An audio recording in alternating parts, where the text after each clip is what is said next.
$1,000. That number has been repeated so many times in personal finance content, in books, in YouTube videos, in blog posts, in Dave Ramsey's Baby Steps, that it has become gospel. Step 1. Save $1,000. Get that starter emergency fund. Then move on. And I understand why it became the rule. When it was first popularized, it was a genuinely useful starter target, a round number, an achievable milestone, a psychological win that helped people break the debt cycle. But here's the problem. The financial world has changed dramatically. Costs have changed. Inflation has changed. The job market has changed. And $1,000 as a meaningful emergency fund has not kept pace with any of it. Today, I'm going to show you what the actual financial data says about emergency costs in 2026. We're going to look at real numbers from real emergencies, real job search timelines, and real household expenses. And then, I'm going to give you a data-driven framework to calculate the right emergency fund for your specific situation, not a one-size-fits-all number that may leave you dangerously underprotected. Let's start with the data that makes this argument undeniable. Let's build the case with actual numbers, not opinion. Data, the real cost of common emergencies in 2026. The $1,000 rule was built on the idea that it would cover most common emergencies. Let's test that assumption against what emergencies actually cost today. Take your car. The average car repair cost in 2025, according to Kelley Blue Book, was $838. So yes, $1,000 barely covers that. But that's where the coverage ends. An emergency room visit costs between $2,200 and $3,100 out of pocket on average. And that's before we even talk about what happens if you need to stay overnight or have a procedure done. Your health insurance deductible, the amount you pay before your insurance kicks in, averages $5,304 for a silver plan in 2026 and $7,186 for a bronze plan, according to KFF data. An unexpected injury or illness means you could owe thousands of dollars before your insurance pays a single dollar. Even if you're insured, a study released in early 2026 found that nearly 98% of trauma patients had health insurance and still faced significant financial hardship from medical bills. Insurance reduces the risk of catastrophe, but the way private plans are currently designed still leaves most people heavily exposed to large, out-of-pocket costs. If you own a home, the numbers get even harder. An HVAC system replacement runs $5,000 to $12,000. A roof repair averages $4,500 to $9,000. A water heater replacement costs $1,100 to $2,800. A plumbing emergency runs $1,500 to $4,500. None of these are unusual. Every homeowner will face at least one of these in a 5 to 10-year window. Many will face multiple. So let me be direct. Of the most common real-world financial emergencies Americans face, $1,000 covers exactly one of them, and barely. Everything else blows through $1,000 immediately and keeps going. The $1,000 rule was created in a different cost environment. It has not been updated to reflect the financial reality of 2026. The job loss scenario completely breaks the $1,000 rule. The original purpose of an emergency fund, the deepest, most important purpose, was never about covering a single unexpected bill. It was about surviving job loss, keeping your life running while your income disappears. So let's look at what job loss actually looks like in 2026. According to a United Way NCA survey conducted in early 2026, the average job search now lasts 6.6 months. That's not a pessimistic estimate. That's survey data from 1,000 recent job seekers. Other estimates put the figure between 3 and 5 months depending on industry and career level. What we know for certain is that as of March 2026, 25% of unemployed workers have been searching for more than 27 weeks. That's more than 6 months. For 1 in 4 unemployed Americans, the job search takes more than half a year. And that doesn't include the hiring delay. The average time to hire has grown to approximately 42 days in 2026. So even after you receive a job offer, you may wait another 6 weeks before your first paycheck arrives. Now let's do the math honestly. Median essential monthly expenses for a U.S. household in 2026. Rent or mortgage, utilities, groceries, insurance, car payment, minimum debt payments, run approximately $3,500 to $4,500 per month. If you use the conservative estimate of a 4-month job search and $3,500 in monthly essentials, surviving that job loss requires $14,000. $1,000 covers 8 to 9 days of average household expenses. 8 to 9 days. Not 3 months. Not 1 month. Not 2 weeks. 8 to 9 days. That is not an emergency fund. That is a long weekend. If your job search takes the average 6.6 months and your household costs $3,500 per month to keep running, you need more than $23,000 just to survive the unemployment period without going into debt. A $1,000 fund covers less than half of 1 month. Inflation has quietly shrunk every dollar you've saved. Here's a dimension of this problem that almost never gets discussed. Even if $1,000 was enough in 2018 or 2019, the same $1,000 is worth significantly less today. Consumer prices rose dramatically between 2020 and 2025. Housing, groceries, utilities, medical care, and auto repair all cost substantially more than they did when the $1,000 rule was being popularized across personal finance books and YouTube channels. Research from 2026 shows that a household that needed $9,000 to cover 3 months of expenses in 2020 now needs approximately $11,500 for the same 3 months. A 28% increase. Even people who correctly built a 3-month emergency fund 5 years ago and haven't touched it are now effectively underprotected. The cost of life has moved. Their savings target hasn't kept pace. This applies directly to the $1,000 rule as well.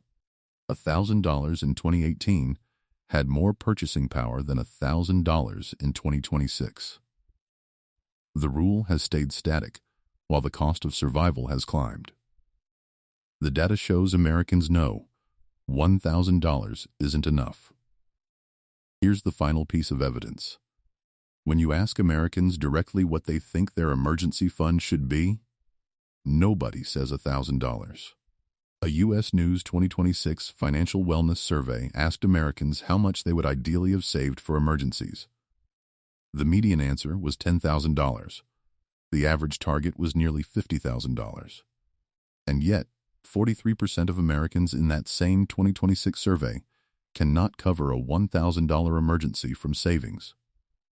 Not because $1,000 is the right target, but because they haven't even reached the starting line. The median actual emergency fund balance in 2026 is $5,000, exactly half of what the same survey reported the year before.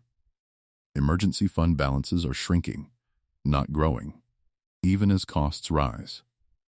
So on one hand, most Americans can't even hit $1,000. On the other hand, the Americans who do have savings universally know that $1,000 isn't where the story ends. The data from both ends of the spectrum tells the same story.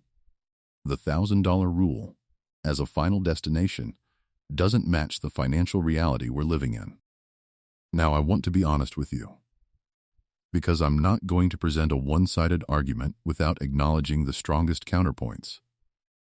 The $1,000 rule didn't become popular by accident. It solved a real problem for real people, and in the right context, it still does.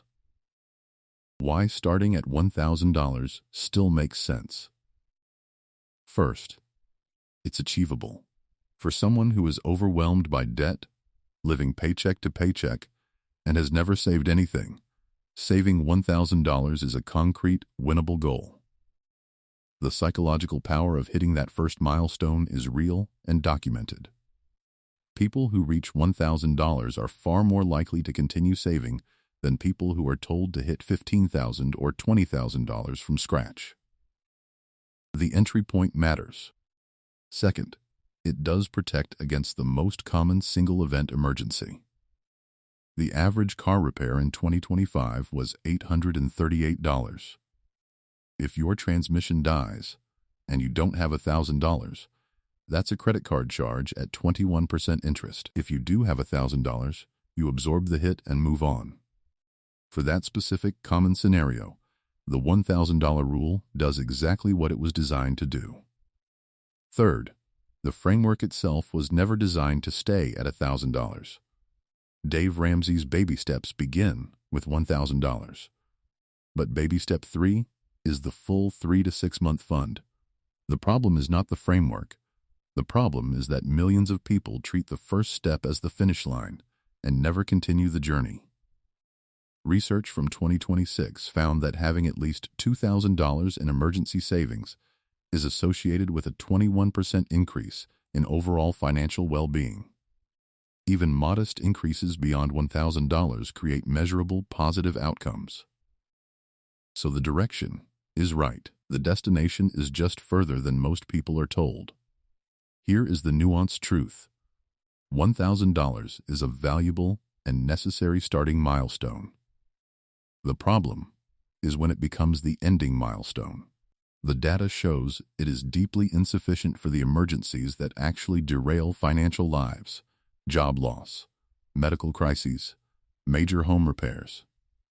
And that gap is exactly what we need to close. If $1,000 is wrong, what's right? The honest, data-backed answer is, it depends on your specific life. And I mean that not as a vague cop-out, but as the most genuinely useful thing I can tell you. Let me show you how to calculate your real number precisely. Step 1. Define what your emergency fund is actually for before you pick a number. You need to answer a question most people skip. What exactly am I building this fund to handle? There are two fundamentally different types of financial emergencies, and they require different amounts of money. Type A emergencies are what I call event emergencies. These are single unexpected costs: a car repair, a medical bill, an appliance breakdown, an emergency home repair. They have a beginning and an end. They cost a specific amount. Once paid, the crisis is resolved. Type B emergencies are income emergencies: job loss, disability, the sudden loss of household income. These are not single events. They are extended periods without income. They are the most financially devastating type of emergency, and they require the most protection. Your emergency fund needs to handle both. Event emergencies set your floor. Income emergencies set your ceiling. Let's calculate both. Step 2. Calculate your event emergency floor. Look at your specific life. What are the most likely single event emergencies you could realistically face in the next 12 months? If you own a car, budget for potential repairs. The average is $838, but older vehicles, high-mileage cars, and luxury vehicles regularly run $1,500 to $3,500 for a single repair visit. Don't plan for average. Plan for your vehicle's actual profile. If you own a home, the stakes are higher. HVAC systems, plumbing, roofs, and water heaters all fail without warning and cost thousands. A safe event emergency floor for homeowners is $5,000 to $10,000 minimum. Home systems don't fail in isolation either. One bad year can bring multiple large repairs within months of each other. If you're a renter with a car, your event emergency floor is lower, primarily medical and vehicle related. A $3,000 to $5,000 event floor is reasonable protection for most renters. And critically, medical exposure. If your health insurance deductible is $5,304 for a silver plan or $7,186 for a bronze plan, your emergency fund needs to be able to cover that deductible in full. A medical emergency that empties your savings account and leaves you with nothing is not a cushion. It's a cliff edge. The rule of thumb for your event emergency floor is this: at minimum, match your health insurance deductible. Then add the most likely single vehicle or home repair cost on top of that. That combined number is your event floor. and it is almost certainly not $1,000. Step 3. Calculate your income emergency ceiling. This is the bigger number, and it is determined by two variables: how much your household costs per month and how long you might realistically need to survive without income. For your monthly essential expenses, list only the non-negotiable costs: rent or mortgage, utilities, electricity, gas, water, internet, groceries, not dining out, insurance premiums for health, car and home or renters, minimum debt payments, transportation, gas, car payment if applicable. Add only those. That total is your monthly survival number, not your full lifestyle budget, just what it costs to keep your life running at the baseline. Now, how many months should you cover? This depends on your specific employment situation, and the data gives us direct guidance. If you have a dual-income household with stable jobs and in-demand skills, 3 months is a reasonable starting point. You have a backup income if one job disappears, and your skills make re-employment more predictable. If you have a single-income household, especially with dependents, 6 months is the appropriate target. If your income disappears entirely, there is no backup. The average job search runs 3 to 6.6 months. A single-income household needs to cover that full range. If you are self-employed or work freelance, the target is 9 to 12 months. Your income is already variable and can gap between clients or contracts. An emergency on top of an income gap can be financially catastrophic without a substantial cushion. If your industry is currently experiencing layoffs, technology, media, retail, and several others in 2025 and 2026, target 6 to 9 months. Job searches in volatile sectors take longer than average, and competition for open roles is significantly higher. If you are over 50, the data is clear. Age discrimination in hiring is documented, and average unemployment duration is longer for workers over 55. A 12-month target is appropriate protection. Once you know your monthly essentials and your coverage period, the math is straightforward. Monthly essential expenses multiplied by your coverage months equals your real emergency fund target. Here are 3 concrete examples. If your essential monthly expenses are $3,800 and you are a single-income household, your target is $3,800 times 6 months, which equals $22,800. If your expenses are $2,600 and you have 2 stable incomes, your target is $2,600 times 3 months, which equals $7,800. If you are self-employed with $4,200 in monthly essentials, your target is $4,200 times 9 months, which equals $37,800. These are real numbers, not $1,000. This is what the data says you actually need to be protected against the emergencies that can genuinely derail a financial life. Step 4. Where to keep it in 2026. Your emergency fund has 2 requirements that might seem to conflict, but don't have to. It needs to be safe and accessible, but it should also earn something while it sits there waiting to be needed. In 2026, high-yield savings accounts resolve both requirements cleanly. The top accounts are currently paying 4.0% to 4.10% APY.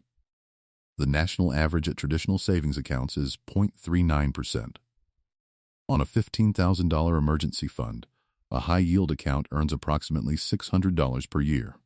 A traditional savings account earns about $58 per year. That's a $542 annual difference. Money you're simply leaving on the table if you're using the wrong account type.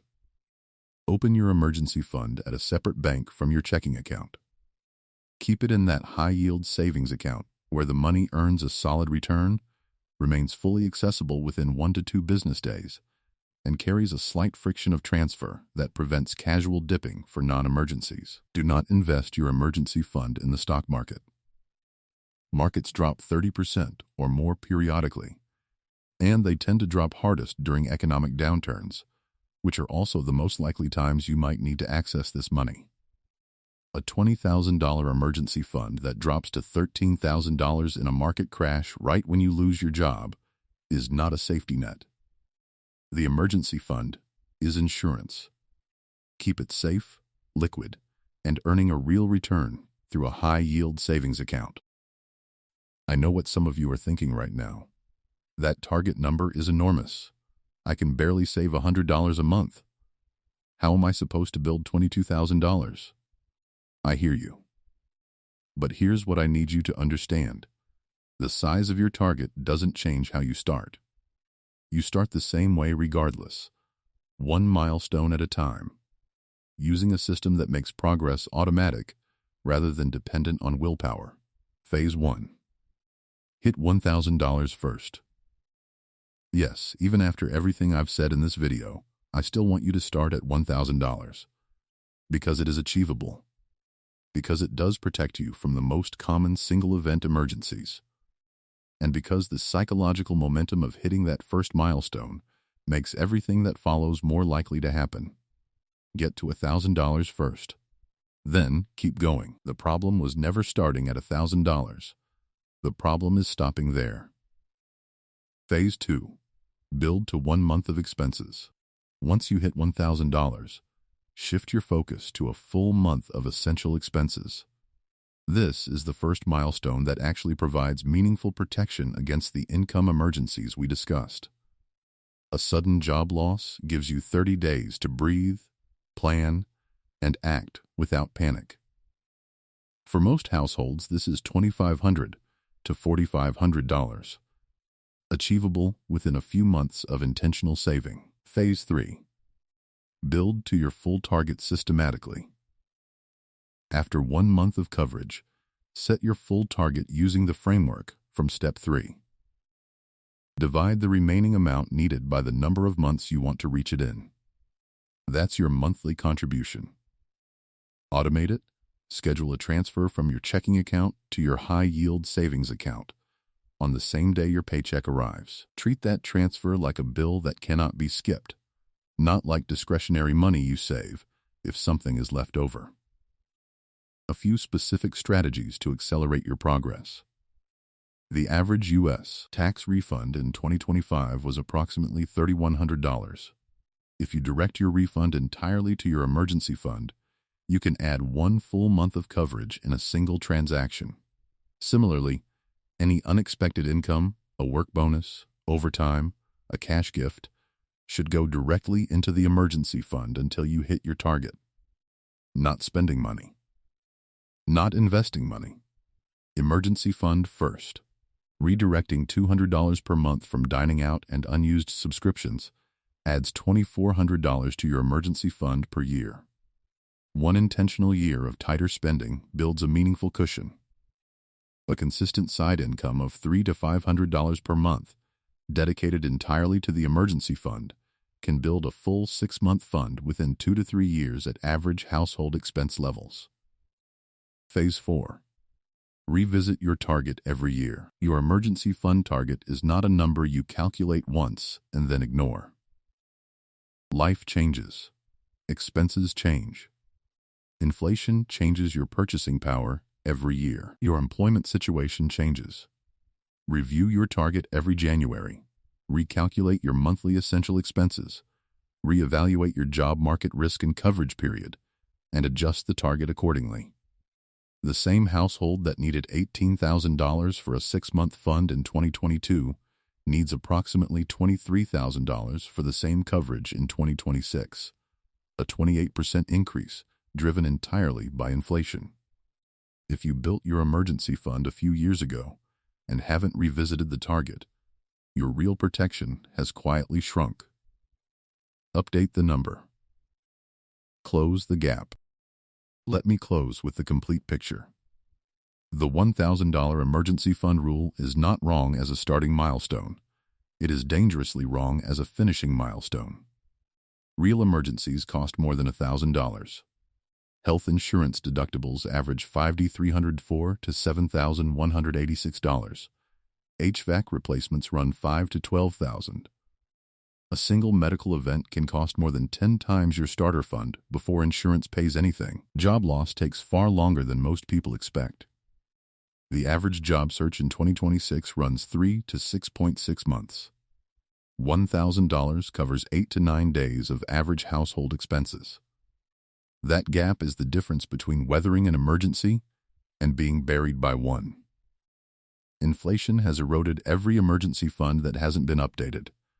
A fund built 5 years ago has lost roughly 25% of its real purchasing power. The cost of survival has risen. Most savings targets haven't followed. Your real number is monthly essential expenses multiplied by your coverage period.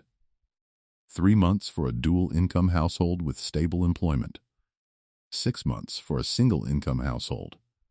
9 to 12 months for the self-employed or those in volatile industries or over the age of 50. Keep it in a high-yield savings account earning 4% or more. Review it every year and adjust as your life changes. Here is your one action for today. Calculate your monthly essential expenses right now. Just add them up. Rent or mortgage, utilities, groceries, insurance, minimum debt payments, transportation. That number multiplied by your coverage period is your real emergency fund target. Write it down. That is the number you are actually working toward, not $1,000. Drop your target number in the comments, or just comment calculating now if you're working it out. I want to know where this community stands. Subscribe for weekly personal finance content built on actual data, not outdated rules. See you in the next one.